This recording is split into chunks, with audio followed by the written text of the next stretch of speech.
Everyone, welcome back to easy solutions. Guys, आज मैं आप लोगों को करवाने वाली हूँ इलेक्ट्रॉनिक कॉन्फ़िगरेशन। बहुत सारे बच्चों के डाउट आ रहे थे कि मैम इलेक्ट्रॉनिक कॉन्फ़िगरेशन समझ में नहीं आ रहा है, इसके ऊपर एक सेपरेट वीडियो बना दीजिए। So here it is guys, मैं आप लोगों के लिए लेकर आ चुकी हूँ separate video on electronic configuration. तो चलिए सीखते हैं इलेक्ट्रॉनिक कॉन्फ़िगरेशन के बारे में। फर्स्टली, ये वीडियो ज्यादा लंबी नहीं करने वाले, 10 से 15 मिनट की ये वीडियो रहने वाली, जिसके अंदर मैं आपको काफी सारे एलिमेंट्स की इलेक्ट्रॉनिक कॉन्फ़िगरेशन करके दिखाऊंगी। एंड वन मोर थिंग, आप सब लोग भी प्लीज कॉपी पेन लेकर के बैठिए, बिकॉज विदाउट कॉपी पेन आप लोग बैठ जाते हो और क्वेश्चन नहीं करते हो, आपको समझ में नहीं आती है ना चीजें। मैंने आपको बताया ना कि जब आप खुद प्रैक्टिस करोगे तभी चीजें अच्छी जाएंगी। तो करिए प्रैक्टिस, निकालिए अपने अपने कॉपी पेन, है ना। सब बच्चे कॉपी पेन निकाल करके बैठिए मेरे साथ में। सो इलेक्ट्रॉनिक कॉन्फ़िगरेशन सबसे पहले काम करती है किसके ऊपर? ऑपोज प्रिंसिपल के ऊपर। ऑपोज प्रिंसिपल क्या होता है? ये प्रिंसिपल ये बोलता है आप लोगों को दैट कि जब भी इलेक्ट्रॉन को हम फिल करते हैं तो क्या करता है, वो सबसे पहले लोअर एनर्जी स्टेट में जाएगा, ठीक है। आफ्टर दैट वो हायर एनर्जी स्टेट में जाएगा, उसके बाद वो और हायर एनर्जी स्टेट में जाएगा। मतलब शुरुआत कहाँ से होती है? शुरुआत होती है लोअर से। देखो होता क्या है कि लाइफ में हर इंसान को स्टेबल होना है। सबको क्या चाहिए? अपनी अपनी जिंदगी में स्टेबिलिटी चाहिए। भाई हमको स्टेबल कर दो, हमको कुछ नहीं चाहिए जिंदगी से, है ना। सबको स्टेबिलिटी चाहिए कि नौकरी वोकरी लग जाए, ठीक है, जिंदगी सेटल है। सबको ये चाहिए ना कि स्टेबिलिटी हो, एक अच्छी जॉब लग जाए, एक अच्छी जगह पर सेट हो जाए, स्टेबल हो जाए लाइफ के अंदर। तो वही चीज इलेक्ट्रॉन्स को भी होती है कि उनको भी स्टेबल होना है, मतलब एटम्स को स्टेबल होना है, एलिमेंट्स को। तो उसके लिए वो क्या करते हैं, वो लोअर से हायर की तरफ जाते हैं। सीधा थोड़ी ना वो हायर स्टेट पे चले जाएंगे। जैसे कि अगर आपको ऊपर छत पे जाना है तो आप सीधा उड़ के नहीं जाते ना, एक एक स्टेप आगे चलते हो। तो उसी तरीके से तो इसके लिए हमारे पास में सबशेल्स होते हैं, orbitals, S P D F, ठीक है। 3 और 4 ऑर्बिटल्स होते हैं अपने, सबशेल होते हैं अपने पास में, एस पी डी और एफ। ये 4 क्या रहेंगे हमारे पास में? ये 4 हमारे पास में सबशेल रहेंगे और इनके अंदर क्या रहेगा? ऑर्बिटल्स रहेंगे। ऑर्बिटल्स एस में कितने होते हैं, मैं आपको एक बार बता देती हूँ। एस के अंदर नंबर ऑफ ऑर्बिटल आपके पास में होते हैं 2, ये इस तरीके से, इसके अंदर 2 इलेक्ट्रॉन आते हैं। पी के अंदर कितने होते हैं ऑर्बिटल? तो इसके अंदर 0 रहेगा एज। इसके अंदर कितने होते हैं? 3। तो कितने इलेक्ट्रॉन आएंगे? 6। 1 2 3 4 5 6, एक ऑर्बिटल के अंदर 2 इलेक्ट्रॉन आते हैं। डी के अंदर कितने आएंगे? 5। 1 2 3 4 5, तो इलेक्ट्रॉन कितने? 10। यानी कि डी के अंदर मैक्सिमम कितने इलेक्ट्रॉन आ सकते हैं? 10। पी के अंदर मैक्सिमम कितने इलेक्ट्रॉन आ सकते हैं? 6। एस के अंदर मैक्सिमम कितने इलेक्ट्रॉन आ सकते हैं? 2, है ना। उसके बाद में आता है एफ। एफ के अंदर नंबर ऑफ ऑर्बिटल कितने होते हैं? एस 1 2 3 4 5 6 7, 1 2 3 4 5 6 7, 7 है ना। तो मैक्सिमम कितने इलेक्ट्रॉन आएंगे? 14। 7 × 2 14, 2 इलेक्ट्रॉन 6 इलेक्ट्रॉन 10 इलेक्ट्रॉन 14 इलेक्ट्रॉन। तो इनकी जब हम इलेक्ट्रॉनिक कॉन्फ़िगरेशन करेंगे तो एस के अंदर मैक्सिमम इलेक्ट्रॉन कितने गए? 2। पी के अंदर कितने गए? 6। डी के अंदर कितने गए? 10। एफ के अंदर कितने गए? 14। तो इस तरीके से नंबर ऑफ इलेक्ट्रॉन, जो मैक्सिमम नंबर ऑफ इलेक्ट्रॉन है ना, वो इस तरीके से डिसाइड होते हैं इनके नंबर ऑफ ऑर्बिटल्स के अकॉर्डिंग। अगर आपको नहीं समझ में आ रहा है कि ऑर्बिटल्स क्या है, तो इसके लिए आप लोगों को मेरे क्वांटम नंबर वाली जो क्लास है वो देखनी पड़ेगी। उसका लिंक मैं डिस्क्रिप्शन बॉक्स में दे दूंगी, आप लोग एक बार वो वाली क्लास देख लेना, जिससे आपको अजीमुथल नंबर, मैग्नेटिक नंबर, ये सब समझ में आ जाए, है ना। क्योंकि उसके ऊपर मैंने ऑलरेडी सेपरेट वीडियो बना रखी है, तो आप एक बार वो वाली वीडियो जरूर चेकआउट कर लेना, तो उससे आपको काफी क्लियर हो जाएंगी चीजें। ग्रेट, चलो अब ऑपोज प्रिंसिपल आपको बताती हूँ किस तरीके से होता है। 1s 2s 3s 4s 5s 6s, आगे भी जाएगा बट कोई बात नहीं, हमारे पास फिलहाल इतने एलिमेंट्स नहीं है कि उनका उतना भी आगे जाए। 7s तक लिख लो, कोई बात नहीं, इतने इलेक्ट्रॉन्स नहीं करनी है हमको, इतने तक जो हम आगे तक लेकर के जाए। अब जो p है ना, वो s के एक नीचे जाता है, इधर 2p।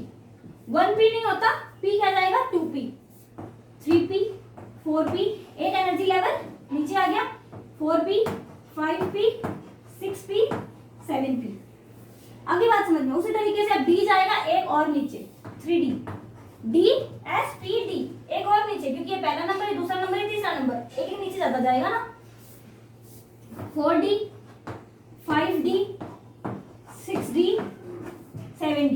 अब f और नीचे 4f, मतलब f कहां से शुरू होगा? f चौथे जो रहेगा ना अपना चौथा शेल रहेगा, उससे शुरू होगा। मतलब n का ये 1 2 3 4 क्या है? ये है n। ये 1 2 3 4, ये जो वैल्यू आपको दे रखी है ना 1s 2 3 4, ये 1 2 3 4 क्या है? ये n है। n मतलब नंबर ऑफ शेल, कि कौन से शेल में इलेक्ट्रॉन रह रहा है, मतलब ये पहले शेल में, पहले शेल के एस ऑर्बिटल में, दूसरे शेल के एस ऑर्बिटल में, मतलब एस सब शेल में, सॉरी मैं बार बार ऑर्बिटल बोल रही हूँ। ऑर्बिटल फिर क्या होगा, ऑर्बिटल ये होगा कि इसके अंदर इलेक्ट्रॉन कितने आ रहे हैं, मतलब देखो नंबर ऑफ शेल, मतलब पहला शेल उसका ऑर्बिटल कौन सा, उसका सब शेल कौन सा, एस, एस का ऑर्बिटल कौन सा, पहला, चलो एस में तो एक ही ऑर्बिटल है, कोई बात नहीं। अगर हम पी की बात करें, इसमें मैंने बोला 2p, मानो मैंने बोल दिया 2p2, ठीक है, मैंने बोल दिया 2p2, तो किस तरीके से होगा, मैंने आपको बताया पी के अंदर कितने ऑर्बिटल होंगे, 3, एन का नंबर क्या, 2, मतलब शेल कौन सा, दूसरा, मतलब कोई भी एटम है, न्यूक्लियस है, ये पहला शेल और ये दूसरा शेल, इलेक्ट्रॉन कौन से शेल में होगा, दूसरे शेल में, कौन से सब शेल में होगा, पी सब शेल में, ऑर्बिटल कौन सा होगा, 1 2, पहले ऑर्बिटल में, यही 2 इलेक्ट्रॉन दूसरे में कर दो, या इस तरीके से फिल कर दो, इस तरीके से, वैसे हैवी स्टेबल नहीं होगा, तो कौन से ऑर्बिटल में ये वाला इलेक्ट्रॉन, दूसरे ऑर्बिटल में, ये वाला पहले ऑर्बिटल में, इस तरीके से, समझ में आ रही है चीजें, आई होप आपको क्लियर हो रही होगी सारी बातें जो मैं बोल रही हूँ। तो उसी तरीके से जो 4 है वो क्या है, नंबर ऑफ शेल, तो एफ जो रहेगा वो चौथे शेल से शुरू होगा, देन 5f 6f 7f। अब क्या रहता है एनर्जी लेवल इस तरीके से, पहले किस में जाएगा इलेक्ट्रॉन, 1s में जाएगा, उसके बाद किस में जाएगा, 2s में जाएगा, 2s के बाद में 2p फिर 3s, उसके बाद में 3p 4s, उसके बाद में 3d 4p 5s, 4d 5p 6s, 4f 5d 7s, इस तरीके से आपको क्या चलना है, क्रॉस में चलना है, ठीक है, इस तरीके से जाएंगे कि पहले इलेक्ट्रॉन किस में गया, 1s में, उसके बाद 2s में, फिर 2p में, तो इलेक्ट्रॉनिक कॉन्फ़िगरेशन कैसे होगी, 1s फिर 2s फिर 2p, 2p के बाद में 3s, 3s के बाद में 3p, घूमकर फिर आओ 4s, फिर घूमकर आओ 3d, फिर घूमकर आओ 4p, फिर आओ 5s, इस तरीके से। ये होता है ऑपोज प्रिंसिपल, जिसमें आपको बताया जाता है कि सबसे पहले इलेक्ट्रॉन किस में जाएगा, फिर किस में जाएगा, फिर किस में जाएगा, फिर किस में जाएगा, ठीक है। तो ये तो था पूरा का पूरा प्रिंसिपल, जिसके बेस पे जो इलेक्ट्रॉनिक कॉन्फ़िगरेशन है वो वर्क करती है। अब हम बात करते हैं कि इलेक्ट्रॉनिक कॉन्फ़िगरेशन करते कैसे हैं, तो मैं आपको कुछ कुछ एलिमेंट्स की इलेक्ट्रॉनिक कॉन्फ़िगरेशन करके दिखाती हूँ। नेक्स्ट फर्स्टली हम बात करते हैं हाइड्रोजन की। हाइड्रोजन का एटॉमिक नंबर कितना रहेगा, 1, तो इसकी इलेक्ट्रॉनिक कॉन्फ़िगरेशन क्या आएगी, 1s1। आपको हमेशा अपोज प्रिंसिपल ध्यान में रखना है कि पहला इलेक्ट्रॉन किस में जाएगा, 1s में जाएगा। उसके बाद मैंने बात की हीलियम की, तो हीलियम का एटॉमिक नंबर कितना, 2, इलेक्ट्रॉन किस में जाएगा, 1s में, 1s2। हीलियम के बाद में क्या रहेगा, लिथियम, लिथियम का एटॉमिक नंबर कितना, 3, पहला इलेक्ट्रॉन किस में, 1s, 1s में तो 2 ही जा सकते हैं ना, 1s मैंने बताया मैक्सिमम 2 है, देखो s में मैक्सिमम कितने जाएंगे, 2, p में मैक्सिमम कितने जाएंगे, 6, और d में कितने जाएंगे, 10, f में कितने जाएंगे, 14, इससे ज्यादा इलेक्ट्रॉन इनके अंदर जगह ही नहीं है, ठीक है। तो 1s में तो चला गया, दूसरा किस में जाएगा, 2s में, अब 2 तो चले गए, बचा कितना, 1 किस में चला जाएगा, 2s1 में चला जाएगा, ठीक है। अगर इनकी कॉन्फ़िगरेशन आपको लिखनी होगी तो कैसे लिखोगे, ये मैक्सिमम इलेक्ट्रॉन ध्यान रखना किसमें कितने जाते हैं, तो 1s में कितने इलेक्ट्रॉन गए, 1, तो पहला इलेक्ट्रॉन में चला गया, इसमें कितने इलेक्ट्रॉन जाएंगे, 2, तो एक ऑर्बिटल में मैक्सिमम 2 इलेक्ट्रॉन जा सकते हैं। एस के पास में कितने ऑर्बिटल है, एक ही है, तो मैक्सिमम कितने इलेक्ट्रॉन जाएंगे, 2, तो अगला इलेक्ट्रॉन किसमें जाएगा, इस ऑर्बिटल में जाएगा। इसके पास अभी भी एक ही कमी है कि एक इधर आ सकता है। इसके बाद में देखो कोई स्पेस नहीं है, कोई इलेक्ट्रॉन नहीं आ सकता, तो ये स्टेबल है, हीलियम स्टेबल होता है। इसके पास में स्पेस है कि एक इलेक्ट्रॉन और आ सकता है। उसके बाद में आता है hydrogen, helium, lithium, beryllium. Beryllium का टॉपिक नंबर कितना, 4, इलेक्ट्रॉनिक कॉन्फ़िगरेशन 1s2 2s2, कितना रहेगा, इसमें 2 इलेक्ट्रॉन और इसमें 2 इलेक्ट्रॉन। आ रही है ना बात समझ में। अब क्या आएगा, hydrogen, helium, lithium, beryllium, boron. Boron का एटॉमिक नंबर कितना, 5, electronic configuration 1s2 2s2, 4 electron तो हो गए, 1 इलेक्ट्रॉन बच गया। अब इसमें मैक्सिमम 2 इलेक्ट्रॉन आ सकते हैं, इसमें 2 ही आ सकते हैं, तो बचा हुआ एक किसमें जाएगा, 1s 2s के बाद में क्या आता है, 2p, तो अगला इलेक्ट्रॉन किसमें गया, 2p में गया, 1 इलेक्ट्रॉन, तो कितना रहा देखो, इसमें 2 इलेक्ट्रॉन, इसमें 2 इलेक्ट्रॉन। इसके पास में कितने ऑर्बिटल होते हैं, 3 ऑर्बिटल, लेकिन इलेक्ट्रॉन एक ही है, तो बाकी ऑर्बिटल क्या रहेंगे, खाली रहेंगे।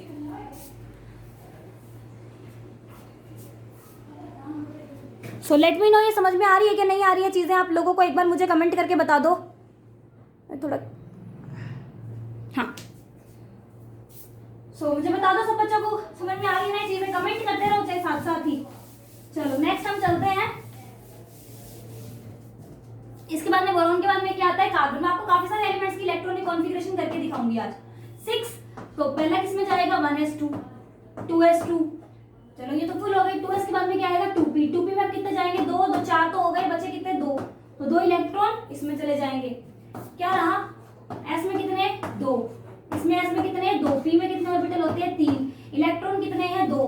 तो या तो हम ये कर सकते हैं कि दोनों इसमें फिल कर दे, ऐसा कर सकते हैं क्या, नहीं। तो इसके लिए क्या आया था, एक हंस रूल आया था। हंस रूल में क्या बताया गया था कि किसी भी एटम को स्टेबल अगर करना है ना तो उसके अंदर पहले हम हाफ फिल करते हैं, डबल फिल नहीं करते, वरना ये स्टेबिलिटी नहीं होगी इसके अंदर। तो इसके लिए एक करेक्ट इलेक्ट्रॉनिक कॉन्फ़िगरेशन क्या होती है कि हमें हर ऑर्बिटल के अंदर पहले एक एक इलेक्ट्रॉन को फिल करना है। पहले हाफ हाफ फिल हो जाएंगे, उसके बाद में हम डबल करना शुरू करेंगे। जैसे वैक्सीनेशन, पहले एक एक डोज लगेगा फिर दूसरा डोज लगेगा, है ना। कुछ कुछ वैसे ही, एक साथ दोनों डोज नहीं लग सकते ना, तो उसी तरीके से पहले एक एक लगेगा। कार्बन के बाद में क्या आएगा, hydrogen, helium, lithium, beryllium, boron, carbon, nitrogen, oxygen, nitrogen 7, 1s2 2s2, कितने बच गए 4, 3 बच गए, तो 2p में कितने जाएंगे 3 जाएंगे। तो देख लो 1s कितने 2, s में कितने 2, p है कितने जाएंगे तीनों में 1 1, क्योंकि बताया ना पहले हाफ फिल करेंगे। अब आते हैं ऑक्सीजन के ऊपर। अब ऑक्सीजन का समझिए, ऑक्सीजन का टॉपिक नंबर कितना है 8, तो 1s2 2s2, 2p के लिए कितने बचे 2 2 4, टोटल कितने 8, 4 बच गए। फिल कर दो, s में कितने जाएंगे 1 1, s में कितने गए 1 1। अब यहाँ पर आप देखो 2p में कितने इलेक्ट्रॉन है 4 इलेक्ट्रॉन, एक एक फिल कर दो पहले तो, एक इसमें गया, एक इसमें गया, एक इसमें गया, 3 तो गए, चौथा बच गया।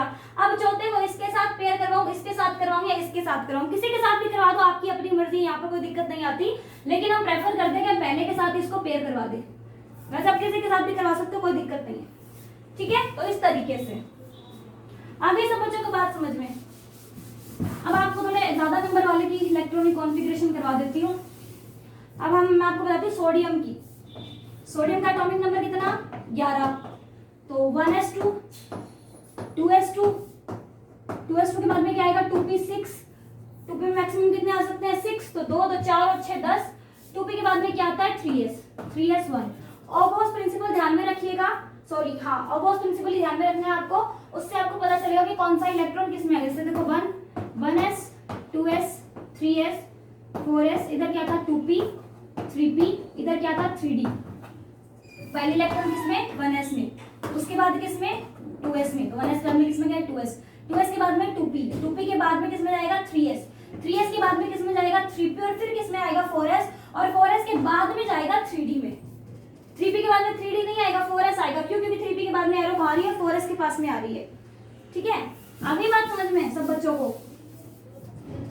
सो इधर कितना आ गया 3s1 हो गए टोटल इलेक्ट्रॉन। अब करते हैं फिल, तो 2 इलेक्ट्रॉन इसमें, 2 इलेक्ट्रॉन इसमें, p में कितने रहेंगे 3 ऑर्बिटल, तो 1 2 3 4 5 6, और इधर s में क्या रहेगा 1 इलेक्ट्रॉन।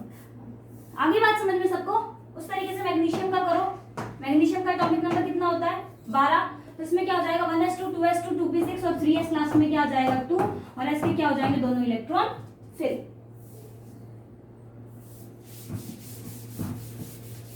ओके, थोड़ा सा और बड़ा नंबर लेकर के चले क्या। अब आपको किसकी बताऊं।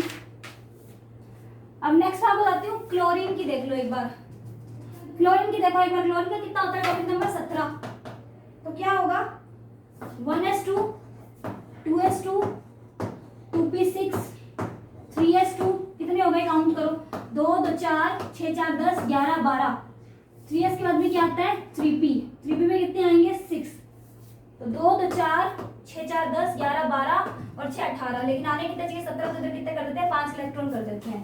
अब करो इसकी इलेक्ट्रॉनिक कॉन्फ़िगरेशन। s में 2 इलेक्ट्रॉन, इधर s में 2 इलेक्ट्रॉन, इधर p पे करो कितने 1 2 3 4 5 6, s में कितने 2, इधर 3p में कितने 1 2 3 4 5, ये एक क्या रह गया हाफ फील्ड रह गया। इसीलिए क्लोरीन को एक इलेक्ट्रॉन की जरूरत होती है ताकि वो अपना क्या कर सके, इधर इसको पूरा कर सके, है ना, और स्टेबल हो सके। आई बात समझ में सबको। नेक्स्ट चलते हैं। अब मैं आपको बताती हूँ सीधा का एक्सेप्शन। क्रोमियम है, तो सबसे पहला जो एक्सेप्शन आता है ना वो क्रोमियम के अंदर आता है। तो क्रोमियम का टॉपिक नंबर रहेगा कितना 24। तो एक बार इसको समझिए क्योंकि इसमें एक्सेप्शन आता है तो इसमें बच्चे कंफ्यूज कर सकते हैं।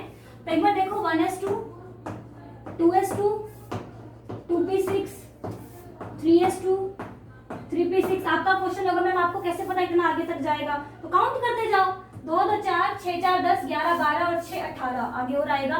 3p के बाद में क्या आता है, 3p के बाद में 4s, 4s2, क्योंकि देखो इधर 1s, 2s, 3s, 4s, 2p, 3p, 3d, पहले आएगा 1s, फिर आएगा 2s, फिर आएगा 2p, फिर आएगा 3s, 3s के बाद में 3p, 3p के बाद में 4s और 4s के बाद में 3d। यही तो है, राइट। 4s2, अब 3d के लिए कितने बच गए, काउंट करते हैं, 2 2 4, 6 4 10, 11 12, 6 18, 19 20, बच गए 4 24। अब बनाते हैं इसकी कॉन्फ़िगरेशन। कितने इलेक्ट्रॉन आए, 2 इलेक्ट्रॉन इसमें आ गए, 2 इलेक्ट्रॉन इसमें आ गए। 2p के लिए 3 ऑर्बिटल, 1 2 3 4 5 6, s के लिए 2 1 2, 3p के लिए कितने 6 1 2 3 4 5 6, 4s के लिए कितने 2 और 3d के लिए कितने 1, इधर मैं नीचे बना देती हूँ 3d का, 1 2 3 4 1 2 3 4 5, कितने इलेक्ट्रॉन 4, 1 2 3 4। अब देखो गाइस, इसका सिर्फ एक शेल क्या है, हाफ फील्ड है, मतलब हाफ फील्ड भी नहीं है, बिना इलेक्ट्रॉन के है, सिर्फ एक शेल। इसका एक शेल क्योंकि बिना इलेक्ट्रॉन के है, तो इस वजह से ये क्या हो जाएगा, हाईली अनस्टेबल। और हमारे पास में केमिस्ट्री में सारे ही एटम्स को क्या चाहिए, स्टेबिलिटी चाहिए। तो स्टेबिलिटी गेन करने के लिए क्या हो जाएगा, ये जो इलेक्ट्रॉन है 4s2 का एक इलेक्ट्रॉन क्या हो जाएगा, एक्साइटेड स्टेट में चला जाएगा। एक्साइटेड स्टेट का मतलब क्या है, अपने से एक कदम आगे। तो एक्साइटेड स्टेट में जाने के बाद हमारी इलेक्ट्रॉनिक कॉन्फ़िगरेशन कुछ ऐसी बनेगी, 1s2, 2s2, 2p6, 3s2, 3p6, 4s1, 3d5। तो पहले d में जाएगा इलेक्ट्रॉन, ठीक है, इलेक्ट्रॉन किस में जाएगा, d में जाएगा, s में नहीं जाएगा, ये एक इलेक्ट्रॉन d में चला जाएगा। क्यों गया, इसको स्टेबल करने के लिए, ताकि अब d के अंदर क्या हो जाए, अब इसके सारे के सारे शेल एटलीस्ट हाफ फिल्ड तो हो, एटलीस्ट ये क्या हो, अनस्टेबल तो ना हो। तो इसको स्टेबिलिटी गेन करवाने के लिए एक इलेक्ट्रॉन जंप करके कहाँ चला जाता है, 3d के पास में चला जाता है, क्योंकि ये हाईली अनस्टेबल हो जाएगा अगर ऐसा नहीं किया गया तो क्या इसके बाद में अगर हम बात करें, क्रोमियम के बाद में आता है मैग्नीज, है ना। तो आप लोगों के दिमाग में क्वेश्चन आ रहा होगा मैम मैग्नीज में 25 होते हैं, तो मैग्नीज में क्या होगा, 4s2 और 3d5 तो हो गया, तो 3d5 तो है और 4s1 है इधर मान लो, तो एक इलेक्ट्रॉन को आना है। अब एक इलेक्ट्रॉन 3d में जाएगा कि 4s में जाएगा, है ना। सब बच्चों का क्वेश्चन होगा ये कि मैम मैग्नीज में 25 है, मतलब एक इलेक्ट्रॉन एक्स्ट्रा है, तो वो 4s में जाएगा कि 3d में जाएगा, तो बच्चों अब वो 4s में जाएगा, क्योंकि 4s के पास में हाफ फील्ड है। तो अब जो इलेक्ट्रॉन जाएगा वो इसमें जाएगा, तो यहाँ पर 4s2 बनाएगा। अब इलेक्ट्रॉन 4s में जाएगा, फिर जो आगे का इलेक्ट्रॉन होगा मैग्नीज के बाद में क्या आता है, आयरन। अब आयरन का किस में जाएगा, अब वो d में जाएगा। कैसे, दोबारा देखो एक बार, क्रोमियम का समझ में आ गया सबको कि यहाँ पे 4s1 और 3d5 क्यों हुआ, ताकि ये स्टेबल कंडीशन में आ जाए। अब अगर मैं बात करूं मैग्नीज की, क्रोमियम के बाद में मैग्नीज आता है Mn, एटॉमिक नंबर कितना, 25 एटॉमिक नंबर हो गया इसका। करते हैं electronic configuration, 1s2, 2s2, 2p6, 3s2, 3p6, अब 4s2 और 3d5 अब बिल्कुल नॉर्मल जाएगा, कोई एक्सेप्शन नहीं है। 3p के बाद में इलेक्ट्रॉन किस में जाता है, 4s में, और 4s के बाद में किस में जाता है, 3d में, क्योंकि अब यहाँ पर ये स्टेबल हो रहा है ना 5 के साथ में, अब ये स्टेबल हो रहा है। अब आयरन का करो दोबारा से, 26 एक इलेक्ट्रॉन एक्स्ट्रा किस में जाएगा, ये सारा सेम रहेगा पूरा का पूरा, 4s2 तक तो स्टेबल ही है, किसमें जाएगा, 3d6 में जाएगा। तो इधर क्या बनाएगा, 3d6 बनाएगा। इसके बाद में अगर मैं कोबाल्ट की बात करूं, 27 एटॉमिक नंबर के साथ में क्या बनाएगा, 4s2, अब किसमें जाएगा इलेक्ट्रॉन, 3d7। जब तक कि इसके 14 पूरे ना हो जाएंगे ना, अब इसी में जाता जाएगा इलेक्ट्रॉन। आ रही है कहानी समझ में। अब एक कॉपर में एक्सेप्शन आता है, कॉपर का और बता देती हूँ आप लोगों को। कोबाल्ट का ठीक है समझ में आ गया। उसके बाद में कोबाल्ट के बाद में क्या आता है, निकिल। तो निकिल का क्या हो जाएगा, निकिल का लास्ट में एटॉमिक नंबर कितना होता है निकिल का, 28 में क्या हो जाएगा लास्ट में, 4s2 और 3d8 बन जाएगी बात, 4s2 3d8 हो जाएगा लास्ट में, ठीक है बन गई। अब एक्सेप्शन आता है किसके अंदर, कॉपर के अंदर, 29 के अंदर एक्सेप्शन आता है। समझो एक बार, कॉपर 29 में एक्सेप्शन आता है। क्या एक्सेप्शन आता है, एक बार इसकी इलेक्ट्रॉनिक कॉन्फ़िगरेशन हम जनरली इतने जैसी बनती है, तो 1s2, 2s2, 2p6, 3s2, 3p6, 4s2, 3d9, यही होगी ना। 2 2 4, 6 4 10, 11 12, 18 19 20 और 9 29, ऐसे ही तो जाएगा, ठीक है, ऐसे जाएगा। लेकिन बच्चों क्या हो गया था, 29 है, 3d9 का मतलब क्या हुआ, 1 2 3 4 5, एक इलेक्ट्रॉन इसमें, एक इसमें, एक इसमें, एक इसमें, एक इसमें, 5 6 7 8 9, कितने इलेक्ट्रॉन चाहिए,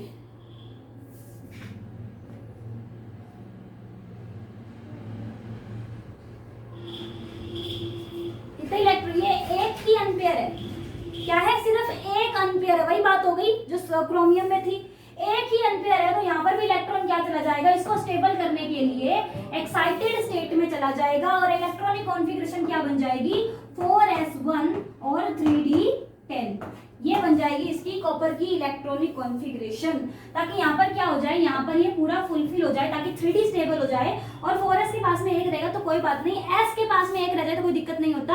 हाईली स्टेबिलिटी कब आती है, जब d एलिमेंट के पास में या तो हाफ फील्ड कंप्लीट मतलब एक इलेक्ट्रॉन की कमी रह जाए, तो वहां पर दिक्कत आनी शुरू हो जाती है। आगे बात समझ में, तो 2 एक्सेप्शन आपको याद रखने हैं, क्रोमियम का और कॉपर का, याद रहेगा सब बच्चों को। अब जिंक में क्या चला जाएगा, जिंक में आ जाएगा इलेक्ट्रॉनिक कॉन्फ़िगरेशन में नंबर क्या, 30, मतलब एक इलेक्ट्रॉन और हो गया, तो 4s2 और 3d10, इस तरीके से बात बनती है। मुझे एक बार बता दो सब बच्चों को ये चीज समझ में आ गई है ना। तो ये थी गाइस आपकी इलेक्ट्रॉनिक कॉन्फ़िगरेशन, बस यही तक थी, कुछ खास नहीं था इसके अंदर, बस आपको अबोस प्रिंसिपल याद रखना है और उसके अकॉर्डिंग चलते जाना है। 2 एक्सेप्शन आते हैं कॉपर और क्रोमियम में, क्यों आते हैं मैंने बता दिया है, स्टेबिलिटी के रूल को लेकर के। इसके पीछे कोई साइंटिस्ट ने कोई रूल नहीं दिया था, कोई फैक्ट नहीं दिया था, उन्होंने सिर्फ स्टेबिलिटी का रीजन दिया था और इलेक्ट्रॉनिक कॉन्फ़िगरेशन को इस तरीके से चेंज किया गया था। तो यहाँ पर 9 है तो अनस्टेबल रहेगा, अगर एक इलेक्ट्रॉन एक्साइटेड स्टेट में चला जाएगा तो यहाँ पर क्या हो जाएगा, ये 3d10 हो जाएगा and this atom will be more stable. और जब जिंक की बात करेंगे तो यहाँ पर 2 इलेक्ट्रॉन इधर आ गए और 10 इलेक्ट्रॉन इधर आ गए। Got it.